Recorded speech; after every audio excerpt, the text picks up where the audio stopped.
Welcome back to N.A.R. Comic News Network, where headlines are as real as a rubber skeleton from a discount store.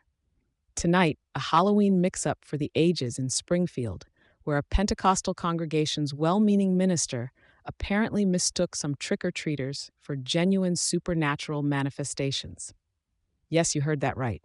According to sources, and we mean actual parents outside looking very confused, a group of local children dressed as ghosts, goblins, and a lone werewolf entered what they thought was a regular Halloween haunt, only to be met with cries of "Out, vile spirits!" and "I rebuke thee" from the enthusiastic pastor and his congregation. The children, all under 12, had no idea their evening was about to get so, shall we say, spiritually adventurous. Now, typically, children in ghoulish attire are looking for candy.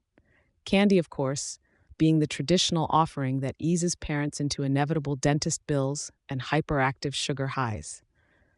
But here, in a dark, unmarked building without a single jack-o'-lantern in sight, the congregants had something entirely different in mind.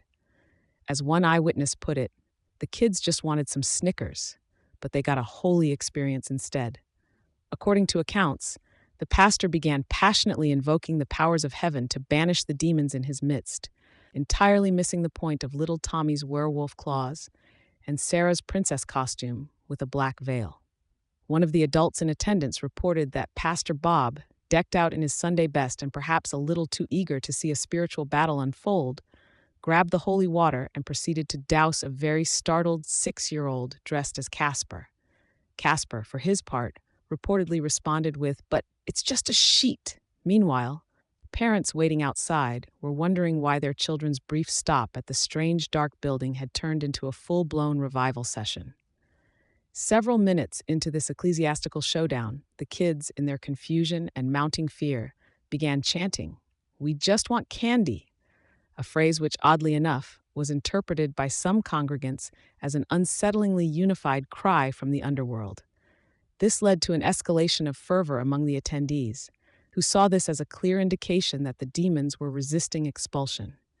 The children, now deeply regretting their choice of costumes, began pleading with the pastor for mercy, specifically in the form of something chocolatey, ideally fun-sized.